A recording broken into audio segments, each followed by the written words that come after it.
ইরানকে নিঃশর্ত আত্মসমর্পণ করতে হবে, আবারও হুঁশিয়ারি দিল যুক্তরাষ্ট্র। সামাজিক যোগাযোগ মাধ্যমে পোস্ট করে মার্কিন প্রেসিডেন্ট ডোনাল্ড ট্রাম্প এই হুঁশিয়ারি দেন। ট্রাম্প সর্বোচ্চ সতর্ক বার্তা দিয়েছেন এই বলে ইরানের সর্বোচ্চ নেতা আয়াতুল্লাহ আলী খামেনির অবস্থান সম্পর্কে জানে যুক্তরাষ্ট্র। তবে তাকে এখনই হত্যা করা হবে না বলেও পোস্ট করেন মার্কিন প্রেসিডেন্ট। এদিকে ট্রাম্পের হুঁশিয়ারির কড়া জবাব দিয়েছে ইরানও। সামাজিক যোগাযোগ মাধ্যমে পোস্ট করে খামেনি জানান, যুদ্ধ কেবল শুরু। এছাড়া যুক্তরাষ্ট্র কিংবা ইসরায়েলের সাথে কোনো রকম আপোষ ইরান করবে না বলেও সাফ জানিয়ে দেন তিনি। ইরান কখনো জায়নবাদীদের সঙ্গে আপোষ করবে না বলেও স্পষ্ট জানিয়ে দেন খামেনি।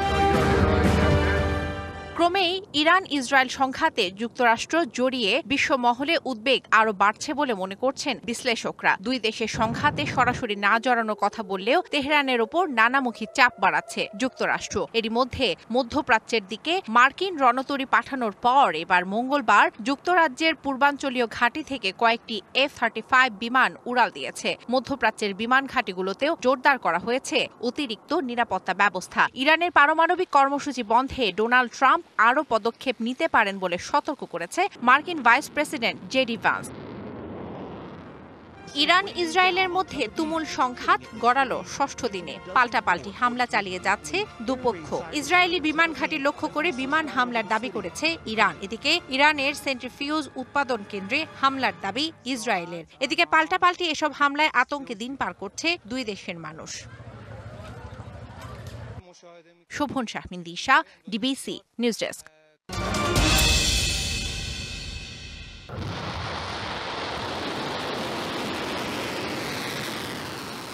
ইরানে প্রথম ধাপের হামলায় দেশটির শীর্ষ সামরিক কর্মকর্তা, পরমাণু বিজ্ঞানী সহ দেশটির গুরুত্বপূর্ণ ব্যক্তিদের হত্যা করে ইসরায়েল। একে ব্যাপক সফলতা হিসেবেই দেখছে নেতানিয়াহু প্রশাসন। তবে সপ্তাহ শেষে অনেকটাই বদলে গেছে সংঘাতের চিত্র। পূর্ণ শক্তিতে ইসরায়েলে ক্ষেপণাস্ত্র হামলা চালাচ্ছে তেহরান। এমন পরিস্থিতিতে এতদিন মুখ বন্ধ রাখলেও মঙ্গলবার তেহরানের পাশে দাঁড়ানোর ঘোষণা দিয়েছে তুরস্ক। কাতারের আমিরের সঙ্গে ফোনালাপে নেতানিয়াহুকে মধ্যপ্রাচ্যের সবচেয়ে বড় নিরাপত্তা হুমকি হিসেবে মন্তব্য করেছেন তুরস্কের প্রেসিডেন্ট রিসেপ তাইয়েপ এরদোয়ান। ইরানের সামরিক হস্তক্ষেপ করে সরকার পরিবর্তনের চেষ্টা পরিস্থিতি নিয়ন্ত্রণের বাইরে চলে যেতে পারে বলে সতর্ক করেছেন ফ্রান্সের প্রেসিডেন্ট ইমানুয়েল ম্যাক্রন। আর ইরানের পারমাণবিক স্থাপনাগুলোর উপর অবৈধ হামলা বন্ধে ইসরায়েলের প্রতি আহ্বান জানিয়েছে পুতিন প্রশাসন। দেশটির পররাষ্ট্র মন্ত্রণালয়ের বিবৃতিতে বলা হয়েছে, এ ধরনের হামলা বিশ্বকে পারমাণবিক বিপর্যয়ের দিকে ঠেলে দিচ্ছে। ইরানের তীব্র প্রতিরোধের মুখে ইসরায়েল তার পূর্ব পরিকল্পিত লক্ষ্য অর্জনে কতটা সফল হবে সেই চিন্তার ভাঁজ এখন নেতানিয়াহুর কপালে। ইরান ইসরায়েলি হামলার দাঁত ভাঙা জবাব দেওয়ার ঘোষণা দেওয়ায় পরিস্থিতি আরও জটিল হয়ে উঠেছে, এমনটাই বলছেন মধ্যপ্রাচ্য বিশ্লেষকরা। এদিকে আন্তর্জাতিক গবেষণা প্রতিষ্ঠান ইউগভের এক জরিপে উঠে এসেছে ৬০% মার্কিনি চায় না ইরান ইসরায়েল সংঘাতে যুক্তরাষ্ট্র সরাসরি জড়িয়ে পড়ুক। মৌসুমী শান্তা, ডিবিসি নিউজ ডেস্ক। মধ্যপ্রাচ্যে বাড়ছে ইরান ইসরায়েল যুদ্ধের দামামা। হামলা পাল্টা হামলায় উত্তপ্ত হয়ে উঠেছে পরিস্থিতি। উত্তাপ ছড়িয়ে পড়েছে চারপাশে। এই পরিস্থিতিতে প্রয়োজনে হরমুজ প্রণালী বন্ধ করে দেওয়ার হুমকি দিয়েছে ইরান। আর তা ঘটলেই বিশ্বজুড়ে জ্বালানি সরবরাহে দেখা দেবে বড় ধরনের সংকট। বিশ্বের সবচেয়ে গুরুত্বপূর্ণ সামুদ্রিক রুটগুলোর একটি হরমুজ প্রণালী। প্রতিদিন ২ কোটিরও বেশি ব্যারেল তেল সরবরাহ করা হয় এই পথে। সৌদি আরব, কুয়েত, ইরাক এবং কাতার সহ বহু দেশ এই পথের উপর নির্ভরশীল। ইরান হরমুজ প্রণালী বন্ধ করে দিলে বিশ্ববাজারে জ্বালানি তেলের দাম বেড়ে যেতে পারে রেকর্ড পরিমাণ। দেখা দিতে পারে তেলের সংকট, মুদ্রাস্ফীতি, এমনকি বৈশ্বিক অর্থনৈতিক স্থবিরতা। বিকল্প পথ থাকলেও হরমুজ প্রণালী বন্ধ হয়ে গেলে ঝুঁকিতে পড়বে সৌদি আরব আর আরব আমিরাত সহ গালফের তেল উৎপাদক দেশগুলো। তবে ইতিহাস বলছে ইরান কখনোই পুরোপুরি হরমুজ প্রণালী বন্ধ করেনি। ৮০-র দশকে ইরান ইরাক ট্যাঙ্কার যুদ্ধেও তেল সরবরাহ সম্পূর্ণ থামাতে পারেনি। বর্তমান পরিস্থিতিতে ইরান ড্রোন, ক্ষেপণাস্ত্র এবং ছোট নৌকা ব্যবহার করে সাময়িক বাধা সৃষ্টি করতে পারে, কিন্তু দীর্ঘমেয়াদে হরমুজ প্রণালী পুরোপুরি বন্ধ করা কঠিন বলে মনে করছেন বিশেষজ্ঞরা। এছাড়া হরমুজ প্রণালী বন্ধ করলে চীন ও রাশিয়ার মতো দেশের সমর্থন হারাতে পারে ইরান, কারণ বিশ্ব জ্বালানি তেলের ৭৬% এশিয়ার বাজারে যায় এই পথেই।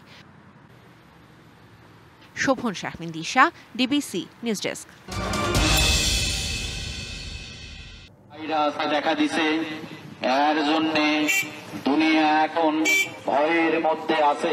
২০২০ সালের এপ্রিল থেকে ২০২১ সালের আগস্ট পর্যন্ত বগুড়ায় ২০,০০০-এরও বেশি মানুষ করোনায় আক্রান্ত হয়। হটস্পটে পরিণত জেলাটিতে মারা যায় ৬০০-রও বেশি মানুষ। ৪ বছর পর দেশে আবারও করোনার সংক্রমণ এবং প্রাণহানির খবরে বাড়ছে আতঙ্ক। আমি একবার করোনা আক্রান্ত হয়েছিলাম, শুনছি আবার নাকি করোনা আসছে বগুড়াতে। বিগত করোনায় আমি আমার মাকে হারিয়েছি। আমি চাচ্ছি যে আমাদের সরকার এমনভাবে এই বিষয়টার উপর নেক নজর রাখুক।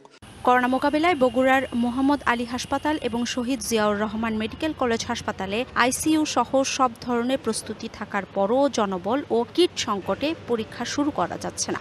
৮টা বেডের 2টি রুম আইসিইউ হিসেবে আমি প্রিপেয়ার করে রেখেছি। তা বাদেও কম কমপ্লিকেটেড রোগীদের জন্য আপাতত 4টি বেড সংরক্ষিত রয়েছে। আমাদের মেশিন চালু আছে, জনবলের কিছু ঘাটতি আছে। কিট লাগবে, আরটিপিসিআরের কিট এবং র্যাপিড পরীক্ষার কিট, এগুলি তারা বলছে 2-1-এর ভিতর তারা আমাদেরকে সরবরাহ করবে। করোনার উপসর্গ নিয়ে প্রতিদিন রোগী আসছে নোয়াখালী জেনারেল হাসপাতালে, কিন্তু কিট সংকটে এখানেও বন্ধ পরীক্ষা।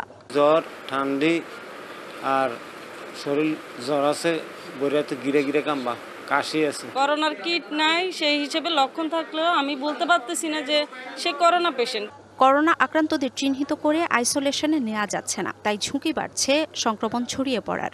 কিট পাওয়া গেলে এবং ল্যাবগুলো চালু হলে আমরা পরীক্ষা নিরীক্ষা করে রোগ নিশ্চিত করে আমরা ওদের আইসোলেশনে রাখা সহ প্রয়োজনীয় চিকিৎসা দিতে পারবো। চাঁদপুরে করোনা পরীক্ষার আরটিপিসিআর ল্যাব না থাকায় ভোগান্তির শেষ নেই। ২০২০ সালে ল্যাব স্থাপন করা হয় সাবেক মন্ত্রী দীপু মনির বাসভবনে। সরকার পতনের পর ল্যাবের সরঞ্জাম লুটপাট এবং অগ্নিসংযোগ করা হয়। এখন উপসর্গ থাকা রোগীদের পাঠানো হচ্ছে কুমিল্লায়। ভোগান্তি এড়াতে উপসর্গ থাকার পরও গোপন করেছেন অনেকে। কিটের জন্য চাহিদা পত্র দিয়েছি, শীঘ্রই আমরা কিট পেয়ে যাব। কিট পেলে আমরা যে র্যাপিড অ্যান্টিজেন টেস্ট যে কিট, ওই টেস্টগুলো যে আমরা ওই থেকে পরীক্ষা করতে পারবো। যে স্যালাইন লাগবে, প্যারাসিটামল ওষুধ, অন্যান্য যে ওষুধগুলো লাগবে ওগুলো আছে। করোনা প্রতিরোধে সংক্রমিতদের চিহ্নিত করে আইসোলেশনের বিকল্প নেই, তাই দ্রুত পরীক্ষা শুরুর তাগিদ সকলের। অর্ঘমিত্র তরফদার, ডিবিসি নিউজ ডেস্ক। দেশের 3 ভাগের 1 ভাগ ডেঙ্গু রোগী শনাক্ত হয়েছে শুধুমাত্র বরগুনা জেলায়। এ পর্যন্ত ডেঙ্গু রোগী শনাক্ত হয়েছে 2000-এরও বেশি। পরিস্থিতি এখন এমন, রোগীর জায়গা হচ্ছে না হাসপাতালে, আর মশারি সংকটে রোগীর সঙ্গে থাকা স্বজনরাও আছেন ঝুঁকিতে। আইসিইউ বেড সহ উন্নত চিকিৎসা ব্যবস্থা না থাকায় জীবন ঝুঁকিতে থাকা ডেঙ্গু রোগীদের পাঠানো হয় বরিশাল ও ঢাকাতে। এখানে কিন্তু ফ্লোর থেকে শিয়ারি সব জায়গায় কিন্তু রোগী আর রোগী, ডেঙ্গু রোগী। এখানে যে আধুনিক যন্ত্রপাতি এইটা এখন পর্যন্ত বরগুনা হাসপাতালে নাই। চিকিৎসার জন্য হয়তো বরিশাল বা ঢাকা যাওয়া লাগতে পারে। যে সক্ষমতা দরকার তার জন্য সরকারি সদর হাসপাতালে, সেটা হচ্ছে আমরা পাচ্ছি না এবং আমাদের সেই সক্ষমতাই নেই। আমাদের যে ডেঙ্গুর কেস তো প্রত্যেকদিনই বাড়তেছে, 230। এখানে সবচেয়ে বড় যে ঝামেলাটা আমরা পোহাচ্ছি যে ডেঙ্গু হইলেই ভর্তি হতে হবে এরকম না। ডেঙ্গু কিছু ডেঞ্জার সাইন আছে, তখন আমাদের হাসপাতালে ভর্তির ইন্ডিকেশন থাকে। যাদের ডেঞ্জার সাইন নাই তাদের ভর্তি হওয়ার দরকার নাই। এদিকে চিকিৎসক স্বল্পতায় বেসামাল হাসপাতাল কর্তৃপক্ষ। সরেজমিন পরিস্থিতি দেখে এসেছেন আইইডিসিআর এর প্রতিনিধি দল। আমাদের এখানে তো আইসিইউ বেড নাই। যেই রুগীটা ডেঙ্গুতে তো একটা জটিলতা যে ডেঙ্গু শক সিনড্রোম, তো রুগী শকে যাচ্ছে, এইটা যদি আমরা আগে থেকে অ্যাসেসমেন্ট করতে পারি, সেসব রুগী তো আমাদেরকে রেফার করা ছাড়া আসলে আর কোনো উপায় নাই। অন্য জায়গার চেয়ে বরগুনায় কেন ডেঙ্গুটা প্রকোপটা বেশি, সেটা আমরা ইনভেস্টিগেশন করতে এসেছি। আমাদের আসলে কার্যক্রম চলমান। চলতি মৌসুমে বরগুনায় এখন পর্যন্ত ডেঙ্গুতে 17 জনের মৃত্যু হয়েছে, আর আক্রান্ত বাড়ছে হু হু করে। DBC news desk. 1991 সালে ক্ষমতায় আসার পর বগুড়ায় বিমানবন্দর তৈরির উদ্যোগ নেয় বিএনপি সরকার। 1995 সালে 109 একর জমি অধিগ্রহণ করা হয়। 1996-এ আওয়ামী লীগ সরকার ক্ষমতায় আসার পর প্রকল্পের কাজ শুরু করে। এরপর 2000 সালে রানওয়ে, অফিস ভবন, কর্মকর্তাদের আবাসিক ভবনসহ প্রয়োজনীয় অবকাঠামো নির্মাণ করা হয়। তবে বাণিজ্যিক উড়োজাহাজ চলাচল শুরু না হওয়ায় প্রকল্পটি একরকম অচল হয়ে পড়ে। শেখ হাসিনা সরকারের পতনের পর নতুন করে আবার বিমানবন্দর চালুর উদ্যোগ নেয় অন্তর্বর্তী সরকার। বিমান বাহিনী প্রধান ও ব্যবিচকের চেয়ারম্যান চলতি বছরের জানুয়ারিতে বিমানবন্দর পরিদর্শনে আসেন। আমি পটেনশিয়ালিটি দেখতে পাচ্ছি, যথেষ্ট পটেনশিয়াল আছে ইনশাল্লাহ, অ্যান্ড দেয়ার আর পসিবিলিটিস যেটা will become definitely a business hub and strategic. তো এটাকে বড় করতে হলে একটু সময় লাগবে, এটা একটা প্রজেক্ট হিসেবে যাবে।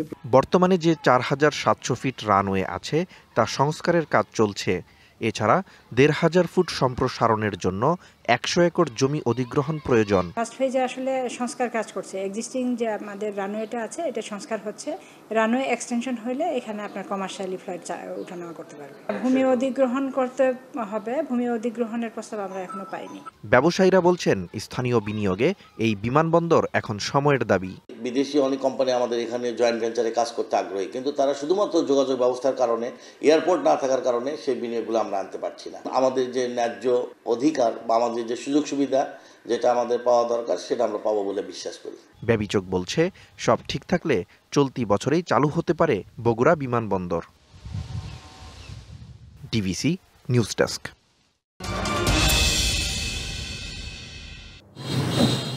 কোরবানির পশুর চামড়া সরবরাহ এবছর তুলনামূলক কম রংপুরে, তবে সক্রিয় পুরনো সিন্ডিকেট। সরকারের নির্ধারিত দরেও চামড়া কিনছেন না আড়তদাররা। ঢাকার বাইরে প্রতি বর্গফুট লবণযুক্ত গরুর কাঁচা চামড়ার দর 5 টাকা বাড়িয়ে 60 টাকা নির্ধারণ করে দেয় সরকার। আর একটি চামড়ার সর্বনিম্ন দর 1150 টাকা, কিন্তু রংপুরে তা বিক্রি হয়েছে 100 থেকে সর্বোচ্চ 500 টাকায়। আর ছাগলের চামড়া 5 থেকে 10 টাকা। প্রতিবারে লস হয়, ওই সরকার রেট দেয় একটা, হয় একটা, ওই রেটটা কার্যকর হয় না, এই জন্য আমরা জনগণ মার খাইতেছি। লবণজাত চামড়া বড় ছোট চামড়া নেবে 1150 টাকা, বড় চামড়া নেবে 1350 টাকা, সে বাজার কই? বকেয়া আদায় এবং সরকারের ঘোষণায় লাভের আশায় চামড়া লবণজাত করে বিপাকে ব্যবসায়ীরা। বাজারের এই পরিস্থিতির জন্য আড়তদার ও ব্যবসায়ীরা দুষছেন ট্যানারি মালিকদের। এখন আসিয়ে দেখতেছি কোনো চামড়ার লোক নাই, কিনা গিয়ে লোক নাই। বড় বড় ব্যবসায়ী যারা, তারা এসি রুমে ঘুমাইতেছে, তাদের কোনো পদক্ষেপ সরকার নিতেছে না। এদিকে রংপুরের বড় বড় হাটগুলোতে ভোক্তা অধিকার সংরক্ষণ অধিদপ্তর ও বিসিক তদারকি না করেই দায় চাপাচ্ছেন মধ্যস্বত্বভোগীদের উপর। সারা বাংলাদেশের চামড়াগুলি সেখানে যে কিন্তু সংরক্ষণ হবে এবং ওখানে থাকবে 2-3 মাস পর্যন্ত, থাকার পরে এটা কিন্তু দেশের বাইরে রপ্তানি হবে। এখন এই মাঝপথে কেনা বেচা হয়তো বেশি মুনাফার জন্য হয়তো এই কাজটি করা হয়। ঈদের 7 দিন পর পর্যন্ত এই মনিটরিংটা থাকবে, যে দামের বিষয় এবং চামড়াটা সংরক্ষণের বিষয়। রংপুর অঞ্চলে লবণ দিয়ে সংরক্ষিত 2,82,000 চামড়া এখনও ক্রেতার অপেক্ষায়। সুষ্ঠু বাজার ব্যবস্থা ও সরকারি তদারকি না থাকায় সবচেয়ে বেশি ক্ষতির মুখে মৌসুমি ব্যবসায়ীরা। Majed Masud, DBC news, Rangpur.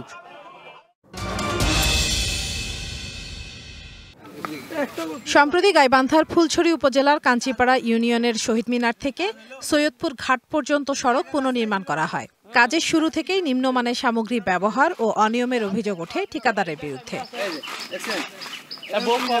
স্থানীয়দের অভিযোগ, কাজ শেষ করার পরদিন থেকেই উঠে যাচ্ছে রাস্তার কার্পেটিং, পাথর ও খোয়া। পথচারীদের জুতার সাথে ও যানবাহনের চাকায় লেগে যাচ্ছে পিচ ও পাথর। ছোট ছোট পাথরের খোঁচায় নষ্ট হচ্ছে যানবাহনের চাকা। ওনার বুঝি না যে যেভাবে খাবো তো যেরকম আছে রাস্তা আগের চেয়েও খারাপ করছে ওনারা। যেখানে গর্ত করছে ওনার গর্তটাও মুজায় নাই ঠিকভাবে। এবং আপনার কি বলে যে শিল যেগুলো আছে এগুলো আপনার হাত দিয়ে তুললে উঠে যায় এবং আপনার উপরে সহযোগে দেখেন যে উপরে ভাসি বেড়াচ্ছে ওগুলো। কিন্তু এমনভাবে পিচ করছে, এই অবস্থায় তো রাস্তা পায়ের মধ্যে আঘাত লাগে, পিচগুলো পায়ের মধ্যে লাগে। আর যখন পানি উঠবে রাস্তার ভিতরে তখন তো আরও গাড়ি চলাচল বা সাইকেল, রিক্সা, ভ্যান এগুলো তো চলাচল করতে সমস্যা হয়। 1 নম্বর তো দূরে থাকে, এই রাস্তার কাজটা তো যেমন 5 নম্বরে, 2 নম্বর হলেও তো মানুষ সুবিধার মতো যাতায়াত করতে পারত। যদিও নিম্নমানের সামগ্রী ব্যবহার ও অনিয়মের অভিযোগ অস্বীকার করেছেন ঠিকাদার।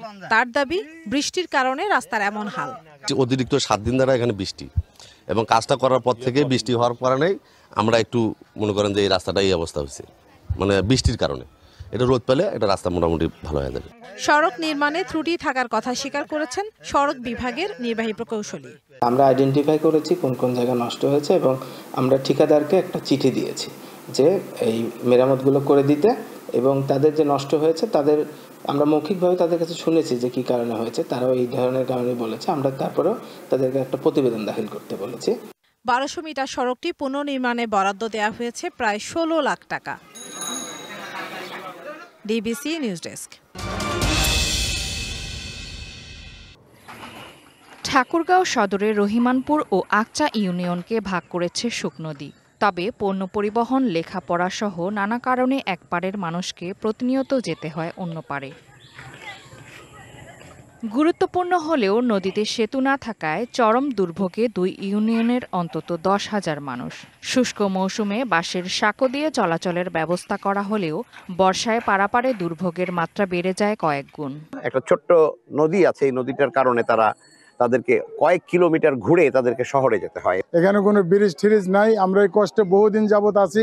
স্কুল কলেজ বাচ্চারা যাইতে পারে না, অনেক সমস্যা আর কি। বর্ষার সময় আমার ভাই পানিতে পড়ে মারা গেছে।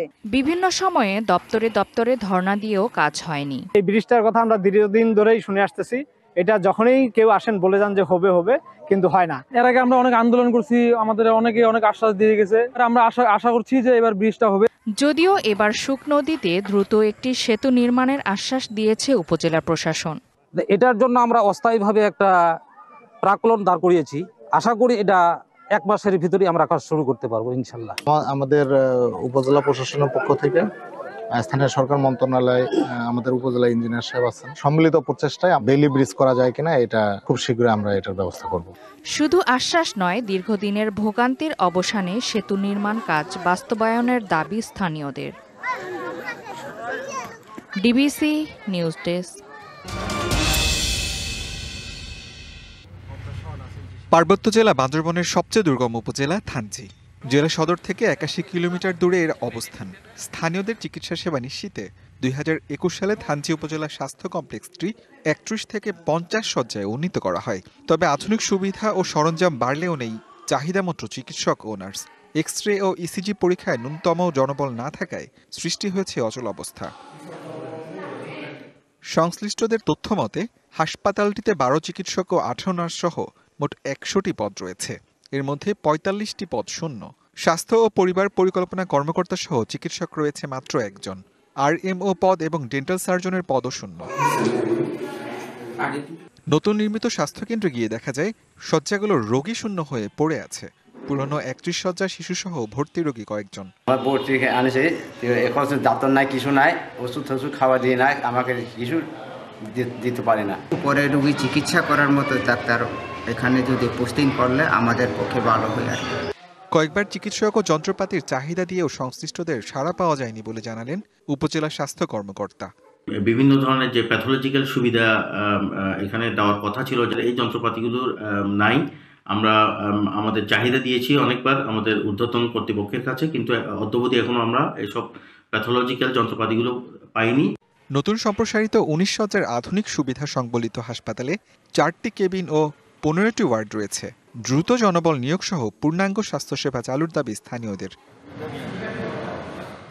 DBC news desk.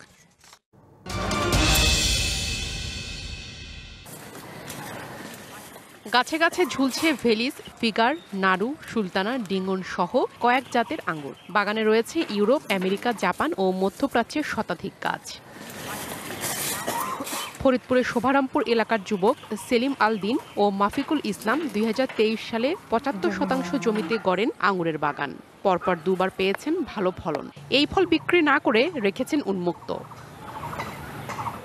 কিন্তু আগামী বছর আঙ্গুর বিক্রি করে লাভের মুখ দেখতে চান তারা, সেজন্য করেছেন আরো 2টি নতুন বাগান। 1-1.5 লাখ টাকার ফল সেল করার কোনো ব্যাপার না, দর্শনার্থীর জন্য উন্মুক্ত রাখছি। এবছর আমরা কোনো ফল সেল করবো না, আগামী বছর ইনশাল্লাহ আমরা কমার্শিয়াল ভাবে ফল সেল করবো। এখন সেটা আমাদের নাই না, আমরা যদি বাংলাদেশ থেকে আঙ্গুর বিক্রি করি সেক্ষেত্রে আমাদের সফলতা হওয়ার সম্ভাবনা দেখতেছি 100%। সেই লক্ষ্যে আমরা বাণিজ্যিক আকারে বাগান শুরু করছি। বাগানে কর্মসংস্থান হয়েছে অনেকের, আর তাদের দেখে অনেকেই চিন্তা করছেন এই পথে হাঁটার। আঙ্গুরের বেড করি, ঘাস পরিষ্কার করি, যে বেতন দেয় সেটা আমার সংসারটা চলে। আমারও কিছু জমি আছে, রাব্বি ভাইয়ের কাছ থেকে আপনার আঙ্গুরের চারা নিয়ে চাষ করব।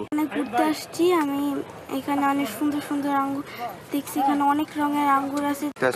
বাগানটা দেখতে খুব চমৎকার, এখানে অনেক পদের আঙ্গুর রয়েছে এবং খেতে অনেক সুস্বাদু। কৃষি বিভাগ বলছে দেশে আঙ্গুর চাষের আবহাওয়া অনুকূলে, তাই একটু মনোযোগ দিলেই সম্ভব সফলতা অর্জন। অনেকদিন ধরেই বাংলাদেশে আঙ্গুর নিয়ে অনেক ধরনের গবেষণা হচ্ছে, যে জাতগুলো গত 3 বছর ধরে তারা চেষ্টা করছেন এবং সেখান থেকে আমরা বেশ কয়েকটি জাত পেয়েছি যেগুলো বাণিজ্যিক সম্ভাবনা রয়েছে। তবে এইগুলোর আরো একটু গবেষণার প্রয়োজন আছে। দেশে আঙ্গুরের চাহিদার পুরোটাই আমদানি নির্ভর, তাই চাষের পরিধি বাড়ানো গেলে বাড়বে রাজস্ব আয়। DBC news desk.